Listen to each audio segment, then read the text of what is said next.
I have two. Why would we do that? Because we're certain it's good, but it's been long enough that we hope there's a variety that we won't remember it all, have a variety once again. Yeah. So you can meet multiple needs through the same task potentially. But certainty, uncertainty, significance, here you are in Hollywood.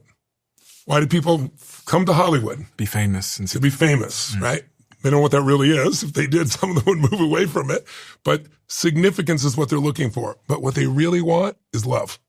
That's what everybody wants. But you know what the problem is?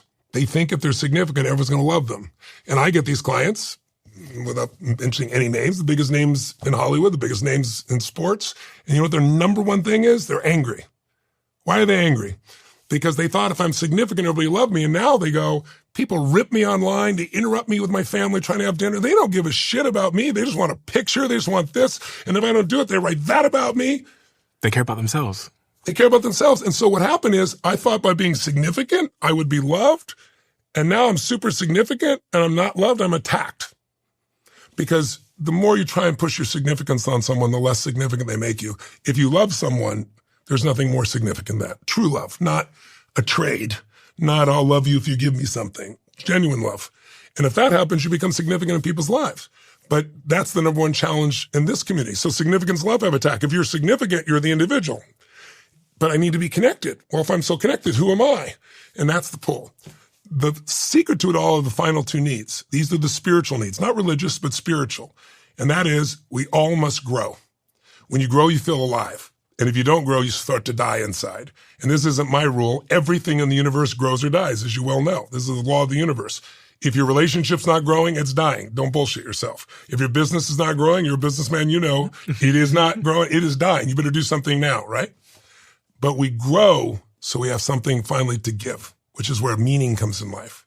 When I grow, I have something more to give. And if I can give that to someone, then my life is more meaningful than just the pleasure of, I have the machine that, you know, makes me feel pleasure in certain parts of my body and feeds me and all the things you talked about. If you went to Vegas and you pull down that, you know, that little jukebox thing and you get boom, boom, boom, bars, bars, bars, what's your reaction? Amazing. Amazing. Wow, this is amazing. And you pull it a second time and you get it again. Amazing. And you do it a third time and you get it again. Less amazing. And now you do 100 times. Yeah, less amazing. And now what you have is a job. You do this and you got a predictable outcome.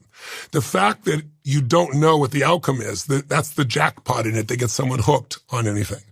That's what makes it significant because it's scarce, right? So when you do this, if I said to you, Osama bin Laden, what would you say is top need driving force? Was it certainty? Was it variety? Was it significance? Was it love? Was it growth or contribution? I'd say probably significance. 100%. He was one of, I forgot the number, 27 children, right? Literally, he was 27 children. He was a nobody. He took his dad's money. He was not very religious. And he went to Afghanistan and he used his money and became significant. Not by shooting people. He provided resources. And then all of a sudden his entire life changed. How do you know? The most significant thing is he sent other people to die. He didn't go to die. He sent other people. Now, his number one drive is significance, and his way of doing it was get other people to die. On that same day in 9/11, there were men and women in the fire department, the police department, who went into those buildings knowing a good chance they would die to save a stranger. Also driven by significance, but with different rules. If I die a hero, my life is meaningful. And that's a meaningful life. So people can even have the same need structure, but their beliefs about how to meet those needs are the most important thing. And the needs of connection and love, growth and contribution have no downside. Certainty if you have certainty as your number one thing, you're always trying to keep life the same way and you're going to be stressed out, especially with AI, you're going to be really stressed out. If you're a variety person, you can have a lot of fun, but eventually it's not much variety. The life you describe for all these people, now they have the money, they have the sex, they have this, they have that, they have the woman, they have the notoriety, they have the Academy Award. It all gets old because if we're not growing, it doesn't matter. How many people do you know that were famous, who were rich, who had supposedly everything people want and took their own life? Why did they take their life? They stopped growing and stopped having a sense of meaning by giving. I could show you example after example of people. So these need structures in the new world have to be met. We can meet certainty right now very easily by going online and controlling our communication. That's why people text. That's much easier than communicating back and forth with someone, right? We can get variety by going online so easily now. We can get significance, tear other people down, or work on something significant we think, right? AI, explore the world. We can get a sense of connection through people online or through a robot. Or these days, people have an AI and they talk to it like it's their boyfriend or girlfriend because it totally affirms them. They say something idiotic and they tell you, you're so smart, right? You're better, right? But you're missing growing and contributing. If you're missing growing and contributing, you will not feel fulfilled. You, as a person, if I've read your books correctly, and I didn't read them all, but I've had pieces of it, probably the best lesson you got early in life was there's the science of achievement, there's the art of fulfillment. They're two different skills. If you want an extraordinary life, you need both. You go to the East, they're really great about fulfillment. They can live in poverty and feel totally happy and connected to God or the universe. You come here and people can have an incredible external life, but their internal life often not so nice. They get really pissed off because they didn't get their special sauce on their burger, right? It's a different world. I believe you can merge those two. How? You master the science of achievement. There are rules to achieve, as you well know. You wrote a whole book with 33 rules in it. Me too, right? So I know those rules. I wrote books on finance, 3 of them. I want an answer. Is it still possible to win the financial game? Because so many young people think it can't be done. So I interviewed 50 of the greatest financial people alive today. All started with nothing, all billionaires, nobody from the Lucky Sperm Club. They all did it on their own. Ray Dalio, Carl Icahn, Warren Buffett, all of them. And guess what I found? They're all different, but I'm a modeler. I found the strategies that are common between them, and I applied them. I taught other people, wrote the books, but I applied them myself. And that's how my businesses and my life grew geometrically.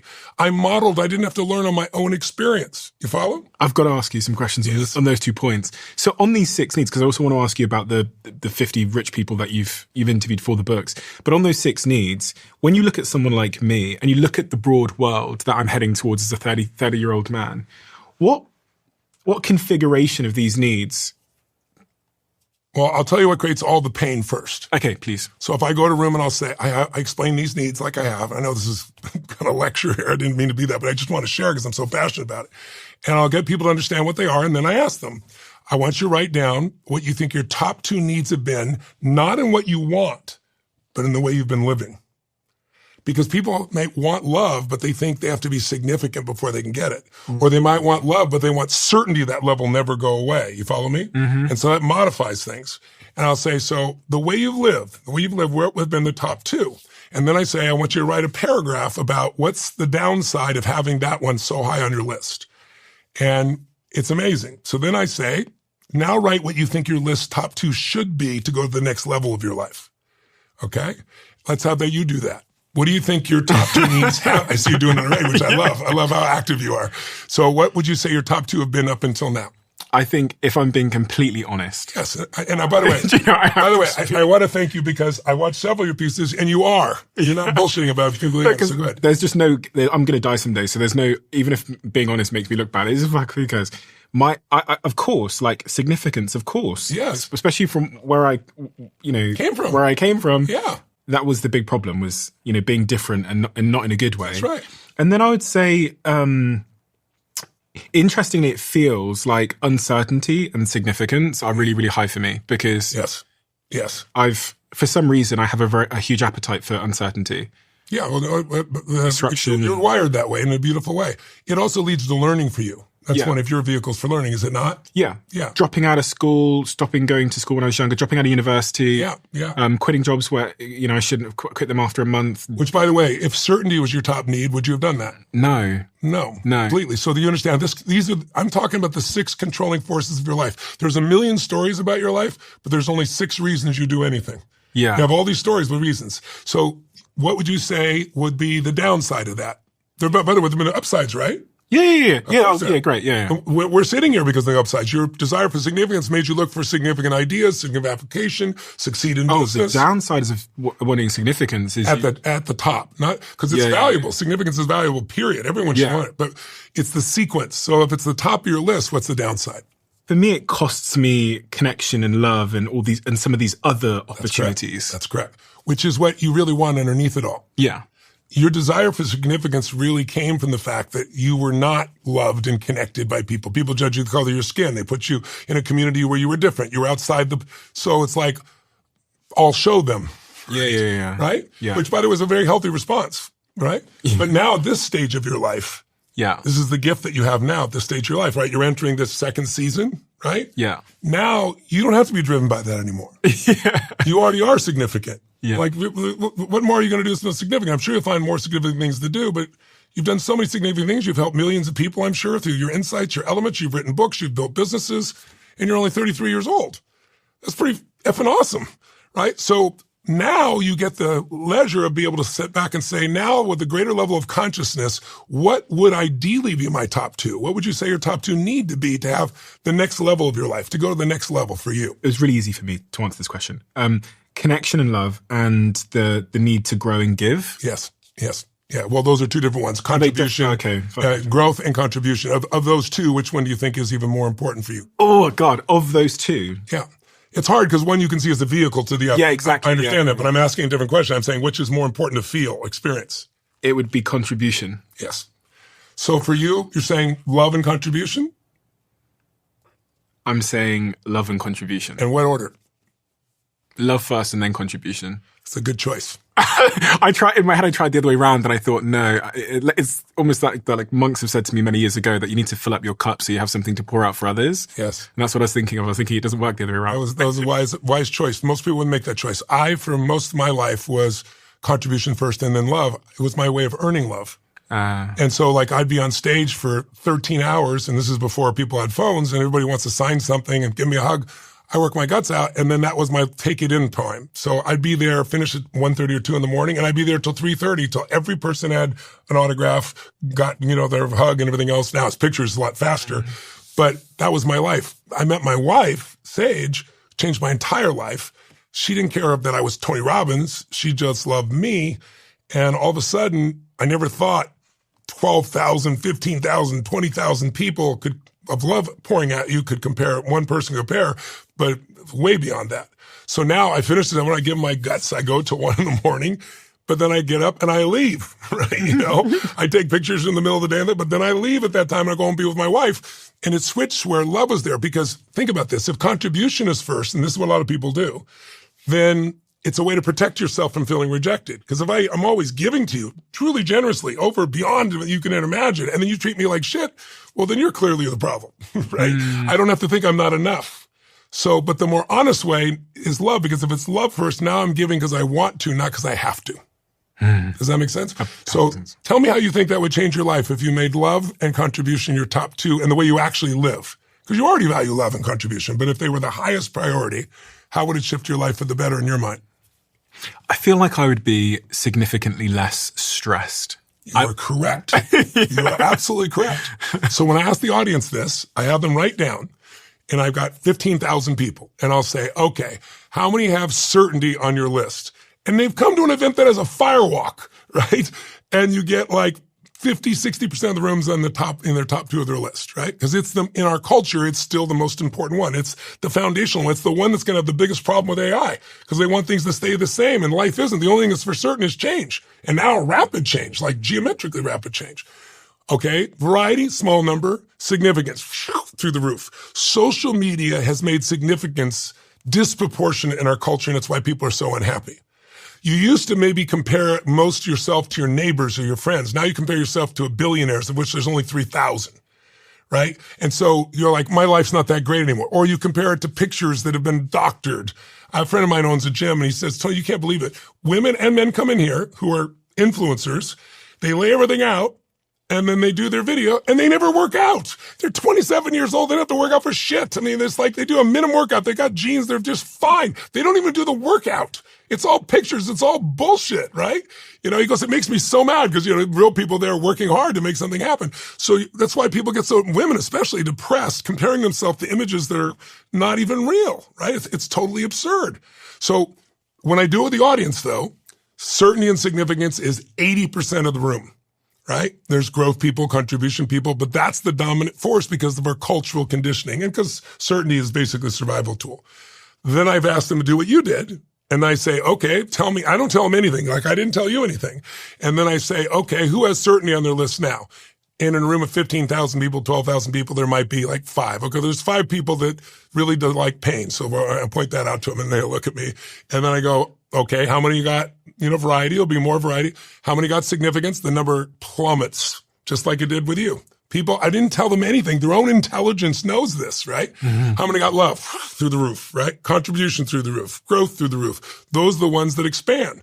And then we show people how to condition that, though, because it's one thing to know it. It's another thing to start training it in your body to make those priorities happen in your life, right? Just like any other habit, working out or anything else. You have to build the neurology of that. You have to practice putting yourself in those states over and over again where you make the value based on love or you make the value based on contribution. See, before you do something to be significant and you miss out on some of the love. Now, love is probably always what you wanted. That's why you can make that decision so quickly, right? But now I'm going to go for that first, not this circuitous route. And by the way, you will still be significant. You'll be loving first and you'll be contributing, and that will make you significant. Is it really possible to change like that deeply? No, not at all. I've never been able to do that. And I asked my 49th year. I've never seen that happen. No, I was thinking really, really deeply about what you were saying. And I was thinking there will be some people that are listening. And I think there was maybe a part of me, my conscious, that's like, because that's a journey I've never gone on before. I've never shifted from the. Well, you're not going to do it by discussion. You have to have leverage. And like what is that? How do leverage I do that? is you have to have something you value more than your present way of doing things. Leverage can be pain or pleasure, right? So, like my fiance. Your fiance. Yeah, I understand how you got to LA. A little leverage, right? Her love, her happiness, her joy. Oh, that's beautiful. That's a photo of you, my girl. You and Sage. That's awesome. You're good at putting people to state with their pictures. That's impressive. It's a beautiful photo. Yeah, I love her so much. And we've been together 25 years. I love her more today than ever before. She is a force in nature, this woman. Really, really great. But yes, she's leverage in my life. My youngest daughter's massive leverage, is 4.5 years old. It's beautiful. But I'll give you an example. I worked with a woman one time on stage, and she was a colon therapist and vegan and, but she was always sick because she's so stressed all the time trying to be perfect at everything. There's a constriction in her body, right? And the level of stress was just ridiculous, right? So I was trying to get her to have some other options about what to do without boring with the whole story. I'm looking for leverage always. That's how you get someone to make a change. You got to make change a must, not a should. Not me making it to you. If I put a gun to your head, that's leverage. But some people would rather die than bend to your will. You have to find out what moves that person. It's unique for everyone, not what motivates them. I hate the word motivation. I've never used it. I want to know your drives. Look, if you're fat, you're motivated to eat. I want to know what's underneath. I want to know what the drives are.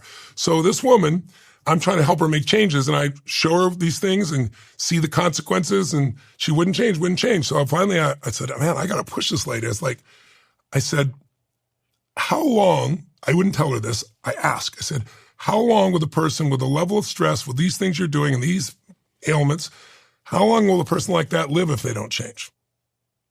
And she paused and she thought, and she said, probably to 35. How old are you? 32. So I thought, okay, she's going to change now. I mean, she's going to do it, right? That's the leverage. She's got to change. But I can't change. I just can't. It's just how my life is. I said, this session is on videotape, And I said,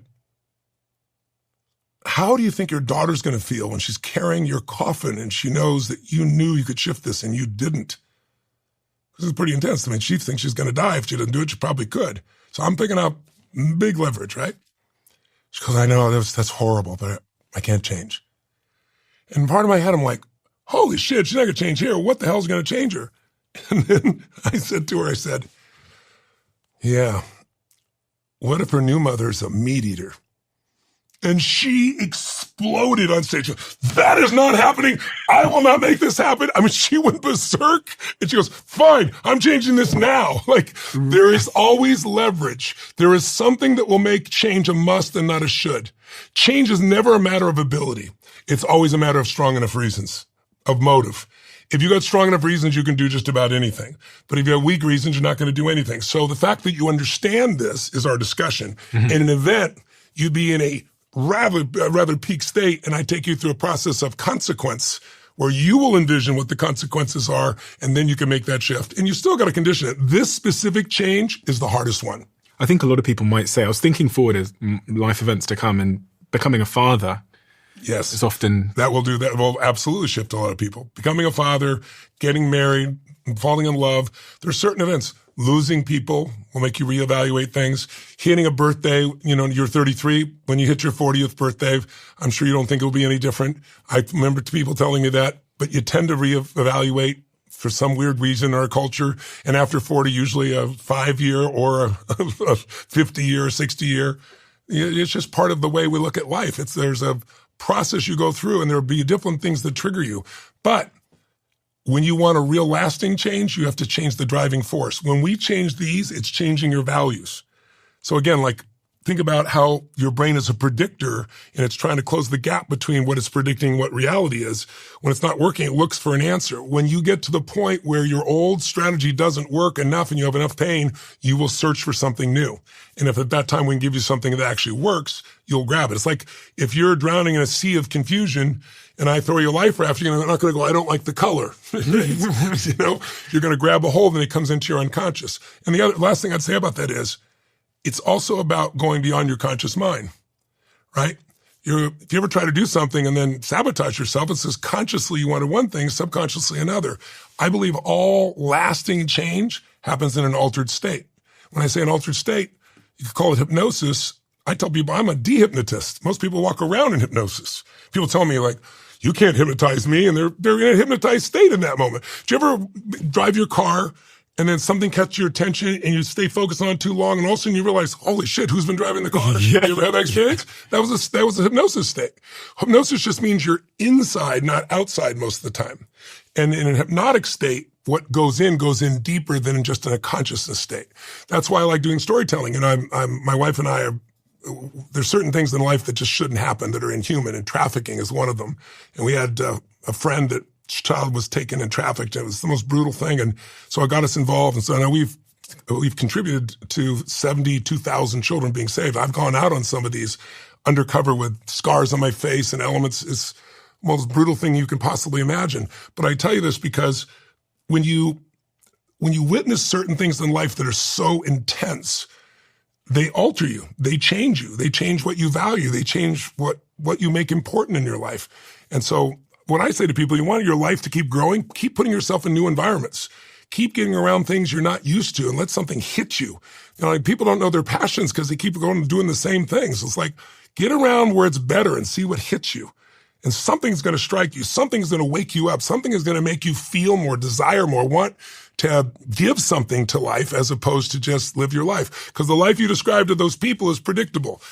You get familiarized. Even pain. You look at people in Auschwitz, Man's Search for Meaning is one of my favorite books. Have you read it? Viktor Frankl. Yeah, and I bought the rights. I'm making the movie, right? Oh, really? The reason I was telling you about the Finding the Kids is I made The Sound of Freedom. Did you see it? Yes. Yeah, incredible. And we beat Disney that week, and people thought that it would never happen, right? But that movie changed people radically, woke them up, brought resources to the table, has created real shift. Man's Search for Meaning, I think, can do that as well. But in those places, they get habituated to the pain. You get habituated to pain or pleasure. That's why we've got to grow. And when we grow, we get that life cycle, we feel more alive, and then we got something to share, and then we feel meaning, and it's like a virtuous cycle, and life gets better and better.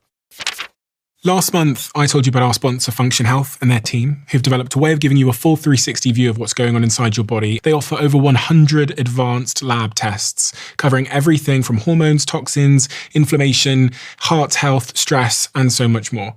So Jack, who started this show with me, got his first blood draw done a couple of weeks ago, so I thought I'd let him tell you a little bit more about his experience. This test really opened my eyes to personally what I should be doing with my health. I hear a lot of information in this podcast. I sit in every single recording, so to know how I can relate each one to me personally is super valuable. You sign up and you schedule your tests, and once you're done, you get a little report like the one I have here. I can see my in-range results, my out-of-range results, and there's a little AI function too. So if I have any questions about my out-of-range results, I can just go in there and ask it any question I want. And these tests are backed by doctors and thousands of hours of research. You get an annual draw done and a mid-year follow-up. So if you want to learn more, head over to functionhealth.com/DOAC, where you can sign up for $365 a year. I'll put the link in the description below. It is just $1 a day for your health. Every once in a while you come across a product that has such a huge impact on your life that you'd probably describe it as a game changer. And I would say for about 35 to 40% of my team, they would currently describe this product that I have in front of me called Ketone IQ, which you can get at ketone.com, as a game changer. But the reason I became a co-owner of this company and the reason why they now are a sponsor of this podcast is because one day when I came to work, there was a box of this stuff sat on my desk. I had no idea what it was. Lily in my team says that this company have been in touch. So I went upstairs, tried it, and quite frankly, the rest is history. In terms of my focus, my energy levels, how I feel, how I work, how productive I am, game changer. So if you want to give it a try, visit ketone.com/Stephen for 30% off. You'll also get a free gift with your second shipment. And now you can find Ketone IQ at Target stores across the United States, where your first shot is completely free of charge. I was stunned at how big your business empire is. Even as you're speaking there, you're talking about movies that I've watched that I had no idea that you're involved in. And you're talking about all these other incredible things you've done. And yeah, your company's doing what $12 billion in revenue annually? Well, it's a group of companies, not just one. Group of companies, yeah. And then earlier on, you said you'd spoken to these 50 very, very rich people in the pursuit of writing the books that you've written about wealth and finance and money. Pattern recognition. That's right. What is the pattern that you noticed in those people that you then applied to yourself? What is the pattern? This is called the diary of a CEO. So I'm sure we have a lot of people that are thinking about building businesses, want to get financially free, especially in a world of AI where they're very uncertain about how they'll make money and how they'll provide stability to their family. What is the pattern that you have found in all of those people that you have met and interviewed? And I know you know some of the most wealthy people on earth because I know you coach a lot of them. Yes. I don't think people fully realize the significance of how many of the most influential people on planet Earth you have worked with and continue to work with. I found it hilarious reading that Bill Clinton called you the day before he was going to be impeached, telling you that he was going to be impeached and asking you what he should do. Yeah. First, let's say what everybody makes the mistake on, the majority of people. We live in a free enterprise system, and we have kids that all think communism is great. I just want you to know, I went to the USSR when it was still the USSR. I was 24 years old. I was brought there because of my firewalking experience. And I went on a train from Moscow to Siberia and back for 2 weeks. On the train, we were all fed caviar and the most incredible meals, as were all the Russians on the plane. Right? We're supposed to be all equal, right? That's supposedly what communism is. Everything's fair for everybody. Every single town, we'd stop in the square and in the square, there's a big building, and they wrapped around for about maybe a quarter of a mile. People standing in the freezing cold to get a quart of milk and a half a thing of bread. I left there and I became a capitalist. I didn't know what a capitalist was, but I knew I wasn't a communist, right? So people in our country are the free enterprise system, but they don't understand it. So what are they making the mistake of? They're consumers, they're not owners. We are a consumer society, and we've trained these kids to be consumers, adults as well. So I'll give you a simple example. I was trying to give an example to a young kid the other day, so I actually did the math on it. You have an iPhone? Yeah. Okay, have you always had an iPhone?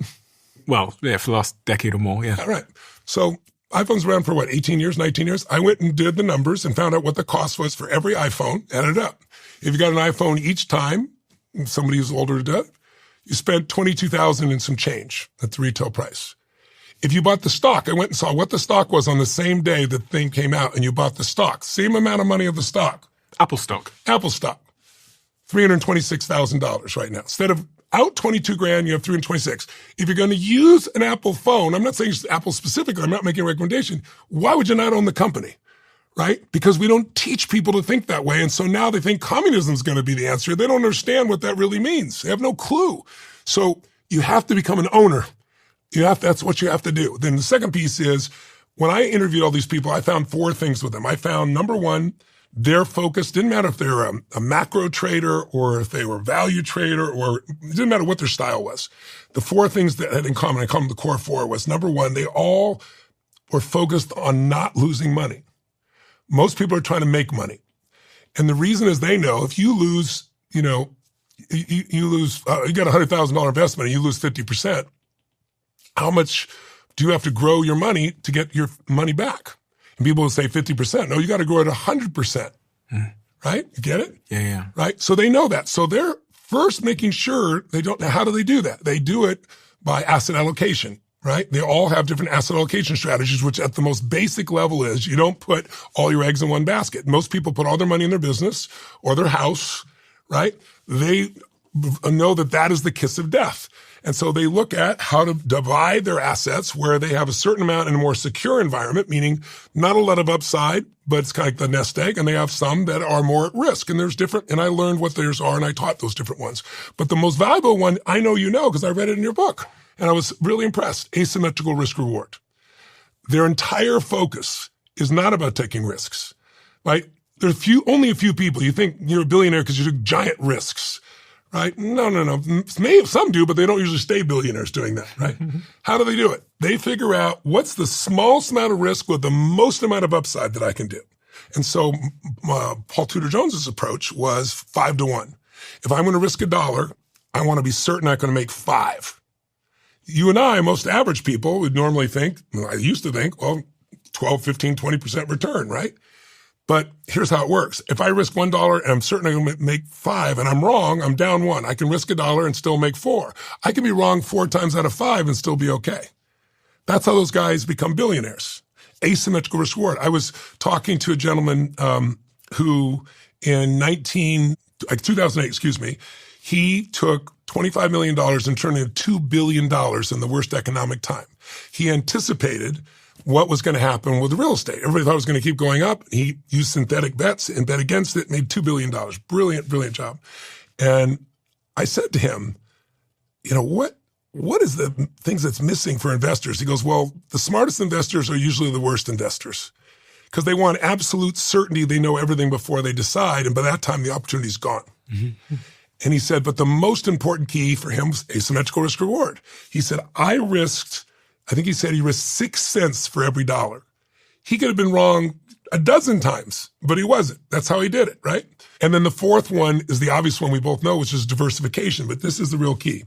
You know Ray Dalio is, right? Yeah, I've interviewed him actually. Yeah, so Ray's a good friend. One of the questions I asked him was, if we had to reduce it to the single most important investment principle to know. I mean, you're the Da Vinci of investing. No one has made more money than you in this area.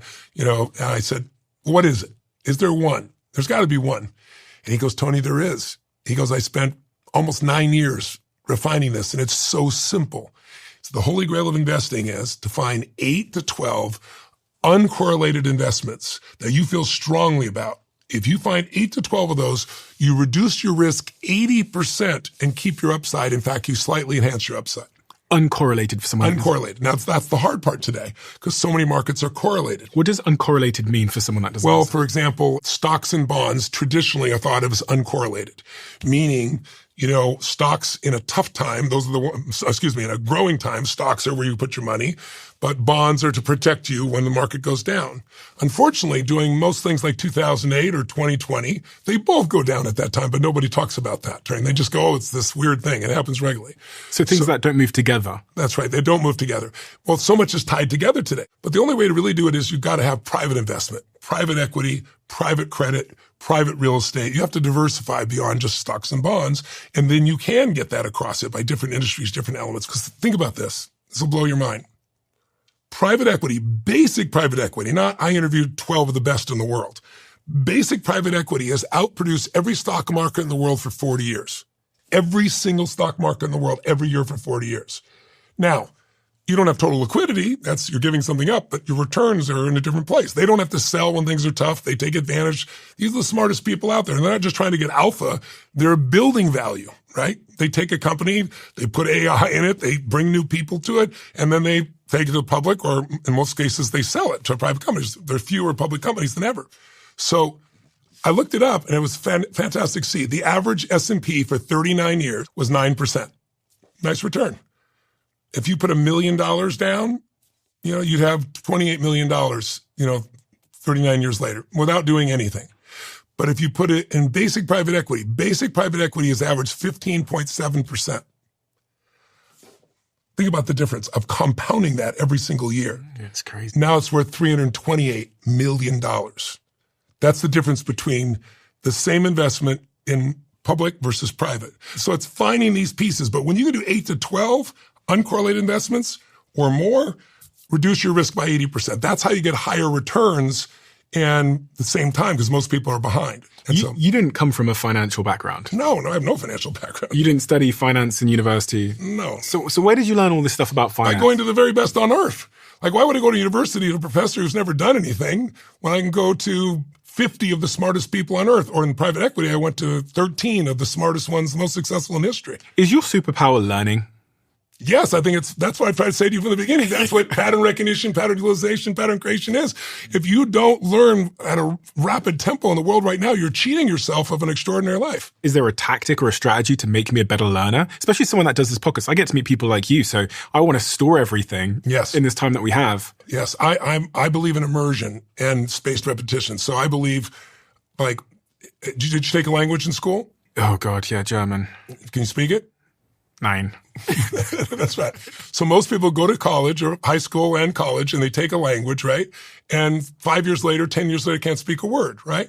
Immersion is how you do it. So if I wanted to teach you a language and you had the time and money, I would take you to Italy and I would drop you in the middle of Rome and say, I'll see you in 90 days. Yeah. With no one to teach you in 90 days, are you going to be speaking the language?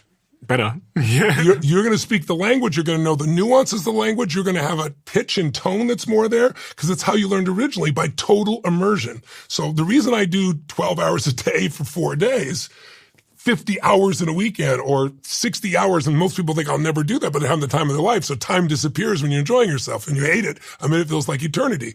But the reason I'm able to do that is that immersion is like years of experience and you're in a peak state while you're doing it. So you remember it because it's locked in like 9/11 as opposed to 8/11. So I live that. The other thing that I do is I'm capturing, I use AI now to do it. I've kept journals my whole life, just like you, it looks like you've done, but I'm building on it. But I have my AI that I've been feeding over and over and over again, the things I wanted to remember, the principles, and I create structures to evaluate these things. And I asked you there about how these wealthy investors make their money.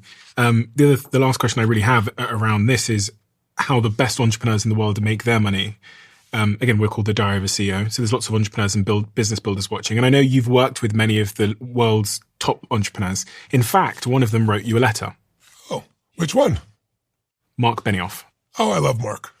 He's a beautiful man. For anyone that doesn't know who Mark is, he's the founder CEO of Salesforce. Yes. Yeah. He actually came to 4, I think, or 5 of my seminars originally in a row, same seminar. And, Mark's as big as I am. He's a big guy and he was going for it full tilt. And finally, after the 4th one, he came up to me and said, you've convinced me. I'm going to leave Oracle. I'm going to start my own business. I want you to come on the journey with me. It's called Salesforce.com. He said, we're going to change business around the world. And he said this to me. He goes, and I promise you, we'll get to $100 million in business. Now he's doing like 42 billion, right? So, but what I love about Mark is he's a contributor. He's a social CEO. Like he does things for society. He isn't just about himself. He's an extraordinary human being. He said, Dear Tony, I'm so deeply grateful for everything that you've done for me over the last 4 decades. He talked about the seminars he'd been to with you and says that you've transformed his life through your inspiration and ideas. He talks about that particular seminar you referenced as the moment that led him to go deeper and deeper and deeper. He said, it was at Date with Destiny that I made the firm decision to leave Oracle and start my own company. We even had a brief conversation about it back then, if you remember. Yeah, I remember. Fast forward 26 years and Salesforce now has 80,000 employees and generates over 40 billion in revenue annually. It stands as the largest enterprise software company in the world. I truly could not have done it without you by my side. And as you always say, we often overestimate what we can do in 1 year, but we vastly underestimate what we can do in a few decades.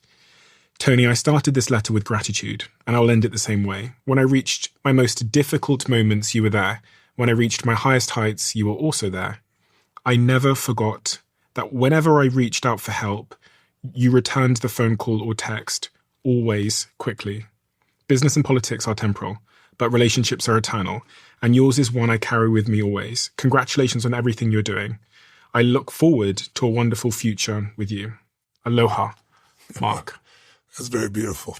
That makes me a little emotional. I love Mark. He's such a good man, and that's very kind of him to write that letter. He says he gives me more credit than I deserve, but I love him personally. I love strangers. I'm driven by that, but I love Mark because he's such a giver. I see him as a a role model of what a great CEO is, someone who understands the social impact of what they're doing as well as the business impact. He's got a heart of gold. And of course, we all have ups and downs throughout our lives. And he thinks he's just, I've just helped him. He's helped me too. It's like, it's never a one-way piece. It's not like I go around and coach all these people. I'm no idiot. I've learned so much from Mark. It's priceless. So I have to send that thanks right back to him. No question about it. Where does that emotion come from that I see in your face? I don't know. It's just like, I'm an emotional guy. I'm an empathetic guy, and I'm a lover. You know, that's what drives all that I do. And to see somebody I love and to see how far he's come and to know that I've been able to be helpful to him at key moments is meaningful. You know, it's extremely meaningful because he's provided opportunities for millions of people, 80,000 employees, but millions of people through his creativity and his focus. And we've done a lot of cool things together. I called him one time. I was up in San Francisco for other business. And I read in the paper that this landlord was kicking out these nuns who had the food kitchen in the worst part of the city there, in the Tenderloin district. And I was like, this guy's an idiot. I mean, I gotta do something. So instead of leaving, I spent an extra day and I went and met these nuns, most incredible ladies. And they were spending all their time cooking food so they could sell food, so they could make money, so they could actually prepare food for the homeless there. And in this tiny little building, and they were getting kicked out. So I called the owner and I said, listen, I own a lot of real estate also. I understand your rights as a real estate guy, but I said, do you want to be the most hated guy in San Francisco? I said, I'll give you an option. How about let them stay to the end of the year? I'll pay their lease. I'll pay twice the amount, and then I'll get them out. I said, but you don't push them out now on the street. So he agreed. And so then I said to ladies, let's find a place for you, and I'll help you find a place. We'll rent a place for you. And then I started getting phone calls, and one of the phone calls I got was this realtor, and he goes, they're looking to buy a place. And I said, well, where are they getting the money? They said, I don't know. So I called the main nun up, and she goes, I said, I'd pay for a place for you guys for a year, lease you a place. I said, but I hear you're looking to buy a place. Do you guys have some capital I'm unaware of? And she goes, no. She goes, God will provide, Tony. Like, God will provide. So I spent, I don't know, $1.2 million, something like that, to find them a place. But then I called Mark because I didn't want them living in the place. I said, Mark, match me on this. And I mean, he didn't hesitate a second. He had not even met the nuns. Then he went to the nuns. We went and met them, and he went and he bought them a home for them to stay in. And then we went through 4 years of the city trying to not let them take over this place. But that's the kind of guy Mark is. So he's incredibly generous, and I'm very touched that I could count him as a friend and be helpful to him, and he's been so helpful to me. I've learned quite a lot about you today just from observing you. And one of the big things that I've learned is the two moments where I've seen tears in your eyes have both been moments where people have expressed a huge amount of love and appreciation for you. That's true. And I work back through your earliest years, and it's almost like a jigsaw puzzle coming into formation in my mind of how much you love. I do. I think love is life. Love is the driving force in my life, for sure. There's no question about it. And that's why I hate to see suffering, because it's the opposite of love. If you love somebody, what do you do? Anything you can. So that's what I'm called to do. And it's a calling. It's not a job. It's not a business. I have all kinds of businesses, obviously, and I enjoy business, but this is my mission. This is what I'm made for. And, I'm just one guy. I can't do everything, but I can do a lot. And I'm always figuring out how to scale more, right? Whether it's feeding people or getting, my wife and I, we're fortunate enough to have our own plane, and I don't want to just burn up a bunch of carbon. So I found it's 3,000 trees. So I said, let's plant 100 million trees. So we're up to 75 million. I think we're going to hit the 100 million this year. But we didn't just plant the trees. We taught the farmers, worked with an organization about how to build a crop not once a year, but to do it across 12 different months, so that if something drops out, they come out and they go from earning $1.25 a day and starving to making $12 a day, which doesn't sound like much, makes them rich in that community. So we're doing that. It's like, I love taking things to scale too. It's like, I love the individual impact and I love the global impact. The combination of the two make life ever challenging and ever exciting. With people like Mark and entrepreneurs, my last question about this pattern recognition, and my last question is just, as me, I'm an entrepreneur. I'm building businesses at the moment. I'm earlier in my journey, much earlier than someone like Mark. But what is the pattern that you've seen in these exceptional founders and entrepreneurs as it relates to building great businesses that you would impart on me? I don't think there's anything I'm going to impart on you that you don't already know because the fundamentals are so simple. The business has to be more than a vehicle for money. And don't get me wrong. I mean, there are people who certainly succeeded that way. But if you look at the people that build something that's lasting, it has to be a passion where it's something you believe in so much. It's so valuable. It's a contribution sense to you, not just an economic sense. Because in the beginning of a business, it's like having a child, you don't get a lot back. You work around the clock. You'll discover when your first child comes and you love them. It's the pride of ownership. But if you're a lot of people start a business, think they're going to get rich overnight or and those people never succeed.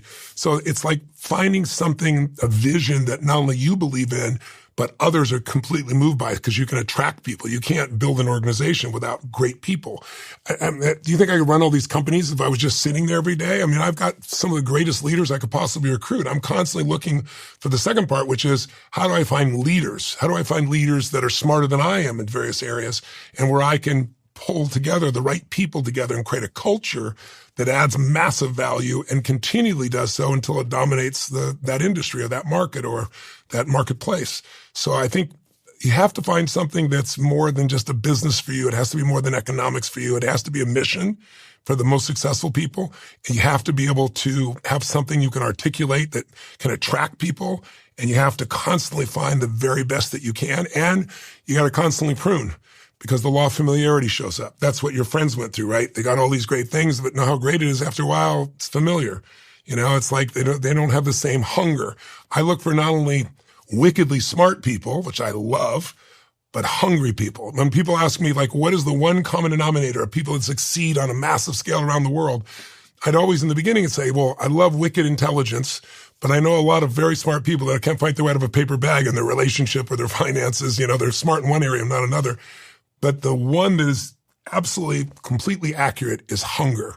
The hunger to be more, to do more, to give more, to share more. Somebody who has a hunger that doesn't die, not a hunger to make a certain amount of money or a hunger to achieve, a swimsuit size, but a hunger that's unquenchable. Those are the people that their names because they have an impact. So it's like whether it's Richard Branson who's in his 70s, he has the same hunger today as when he was 16 years old in that crypt in your country coming up with Virgin, right? I mean, same level, let's give it a go, right? He's got that piece, anybody you see, look at the people you have on your show and think about how many of them still have that hunger. Kevin Hart, he's a friend of mine. I know he's been on your show. I mean, he's one of the hardest working guys, but he's hungry. He loves it. He just wants to do it all. To me, that's the gift. And stoking your hunger or awakening someone's hunger that doesn't have it, that's a real gift. And that's one of the gifts I think I've tried to refine within myself and help people with. My last question is, of all the things we've talked about today and everything else that's going on in your life and the world, what is the most important thing we should have talked about that we didn't talk about? We covered a lot of territory. I'm impressed by the diversity of what we got to cover. Thank you. We went deep. I don't know if there's anything that off the top of my head right now. I do think that I hope people leave with the idea that if I'm stressed in my life, I got to stop managing. I got to start creating. And that sounds like just an overwhelming thing, but it's like creating life on your terms, like deciding what are the immutables. It's like, if you want to take the island, you got to burn your boats. If you have a way to go back, the mind will rationalize and you will go back. But if you really are committed to a greater quality of life, you got to master the science of achievement and the art of fulfillment. And fulfillment is not like achievement. There's very cool real rules for achievement, like what to do with your body, multiple ones, but there's certain fundamentals that are immutable. What to do financially, certain things that are immutable.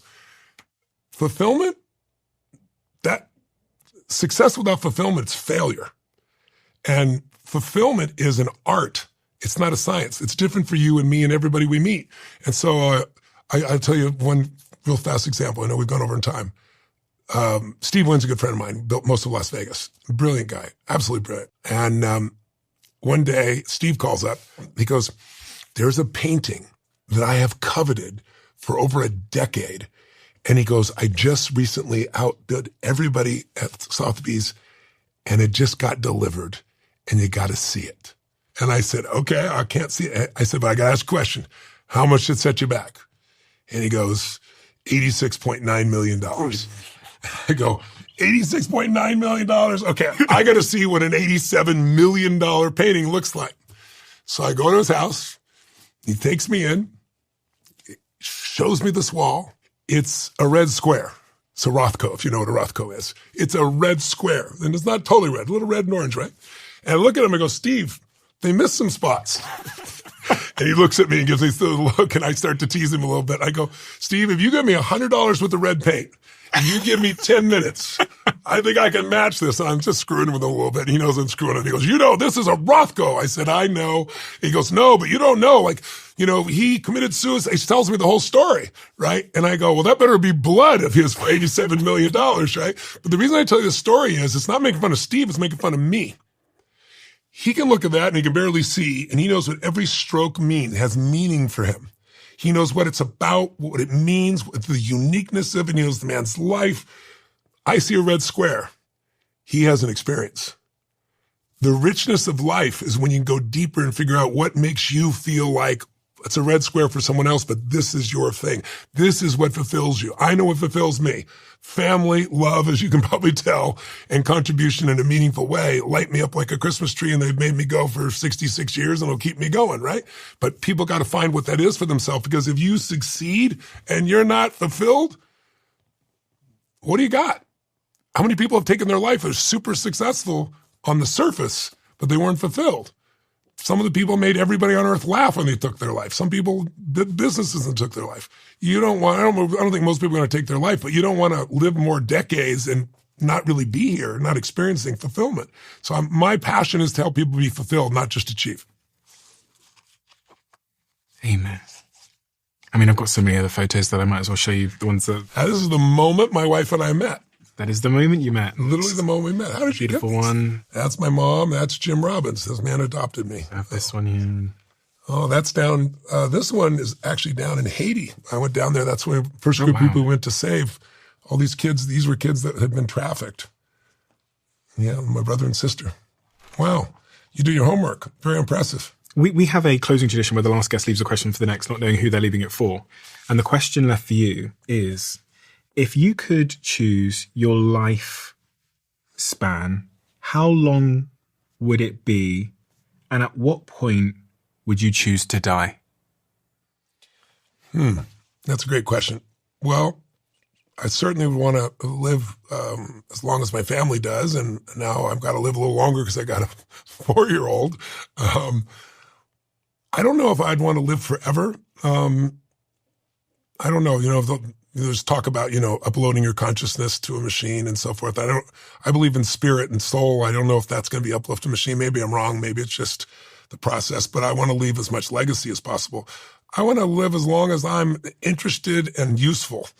Those are the two things that really matter. And my minimum, I think, is 92 is my goal, as if I had control, right? Life will tell me. But 92 is a number that somehow I've had in my head. And with some of the boosts we have with biochemistry and element stem cells, who knows? Maybe it goes past 100. But I think a century of living and giving would be an extraordinary experience for me. I don't know if I'd want to live for eternity, but I'm not at that point where that's really a choice, so I don't have to think about it. I will tell you, the only fear that I really felt in my life was dying too soon. I think part of my drive early on was just I want to squeeze everything out of life while I'm here. I don't know where it's come from. I think, a couple of things could have contributed to it, but I think death was a good counselor for me. It gave me drive. Today, it's not a fear for me other than I want to be here as long as I can for my family and for especially all my children, but especially my youngest. But yeah, that would be my answer. I'd say not forever, but as long as I'm useful and helpful and I can enjoy it all. You used the word legacy there. Yeah, well, legacy is what I leave when I'm gone. In other words, I don't have to be here to continue to have impact, right? It's like that's the best part of life. I looked at, leadership is influence, right? What makes you a leader is your ability to influence thoughts, feelings, emotions, actions of another person. If you're a positive leader, for good. And I look at levels of influence. One is, can you influence someone to change their state? Then it's, can you influence them to change their state when you're not there? So you're no longer a manager, right? You've changed their values. Could you change your state and they're not there for a group of people, right? Could you change your state with a mass number of people and you're not there, right? That to me is the ultimate level of influence. And now with audios and videos and AI, especially with AI, I've got an AI that's amazing. We have 4.9 on Apple, and people love it, and their lives changed by it. And I'm working right now with another group to create a platform for interventions in therapy that's not just me with AI, because there aren't enough therapists, there aren't enough great therapists in the world. I want to have that. It's already in 50 languages, so the whole world. I want to leave a legacy that the world has people that can help them 24/7, 365. And I think AI is one of the tools. It's getting better and better to do that. And what happens when you die? Where'd you go? I don't think anything in the universe, I know nothing in the universe ever destroys, it changes form. What does that look like? Do I have conscious awareness as I do now? I don't know the answer to that question. All I want to do is make sure I live fully while I'm here, and whatever's next, when it shows up, I'll take that journey.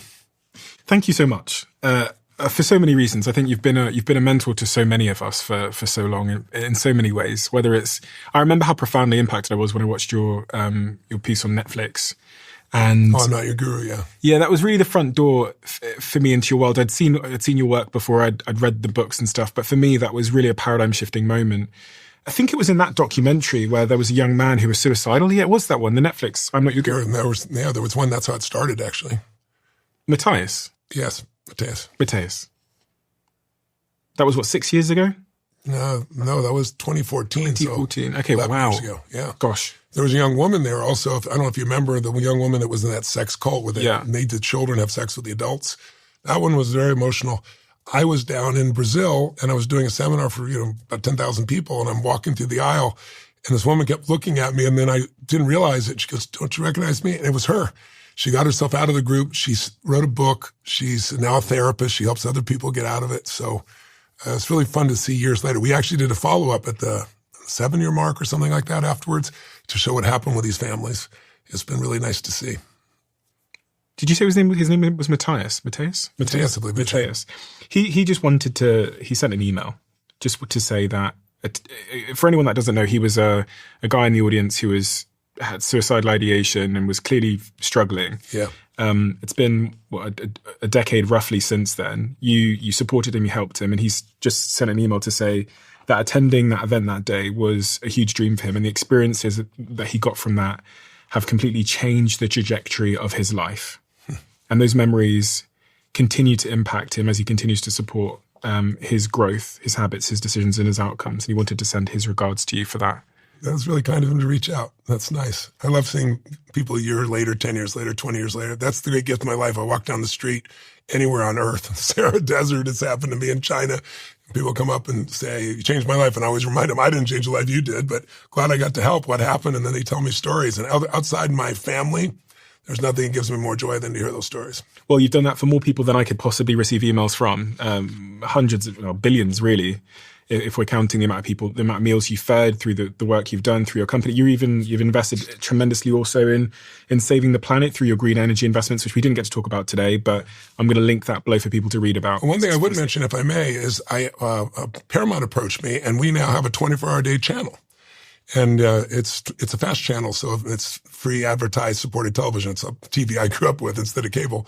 So if you go to whether it's Pluto or if you go to Roku or if you go to Amazon Prime and you look for live TV, there's the Tony Robbins Network. And 24 hours a day, there's content there that's free that anybody can watch and educate themselves, and it's full of interventions like these that you talked about. So I hope some people will check it out, because it's another way I'm trying to give people a gift to support their lives. I'm going to link that below, and also I'm going to put a link below to your free 3-day virtual event called Time to Rise, which I think we mentioned. Oh yeah, please come to that. You don't mind to say come. You can do it from anywhere in the world, your office, your home, and it's coming up on the 29th through the 31st of January. And it's perfect timing at the start of the new year. Yeah, exactly. People thinking about making a change in their life. I'm going to link that below as well. If anybody wants to attend, it's free, 3 days, and it's. I think it's a great continuation of the conversation we've had today, because we've talked so much about change, a changing world, and how to change thyself. And that's what you've done for me. It's what you've done for so many people. And it's an absolute honor. It's actually, for me, I have certain moments in the job that I do where I think, fucking hell, like how lucky and grateful am I to get to do this. And this is one of those such moments that is a real dream for me, because you're such a huge inspiration to me. So thank you so much, Tony, for your graciousness. I appreciate it. I just want you to know I feel the same way. I feel like you're the next wave of contribution to this world, and you're doing an amazing job already, but I've got a ticket to your parade. I'm going to watch how you evolve over the next couple of decades. And I know your contributions will only grow, because I feel the sincerity in your heart, not only to grow, but to give. And I hope that you continue to move towards that love and contribution you're talking about, because I think that's your true essence. I think that's really what drives you anyway. I think so too. Yeah. Thank you. Thank you. This is something that I've made for you. I realize that the Diary of a CEO audience are strivers, whether it's in business or health. We all have big goals that we want to accomplish. And one of the things I've learned is that when you aim at the big, big, big goal, it can feel incredibly psychologically uncomfortable, because it's kind of like being stood at the foot of Mount Everest and looking upwards. The way to accomplish your goals is by breaking them down into tiny, small steps. And we call this in our team the 1%. And actually, this philosophy is highly responsible for much of our success here. So what we've done so that you at home can accomplish any big goal that you have is we've made these 1% diaries, and we released these last year and they all sold out. So I asked my team over and over again to bring the diaries back, but also to introduce some new colors and to make some minor tweaks to the diary. So now we have a better range for you. So if you have a big goal in mind and you need a framework and a process and some motivation, then I highly recommend you get one of these diaries before they all sell out once again. And you can get yours now at thediary.com, where you can get 20% off our Black Friday bundle. And if you want the link is in the description below.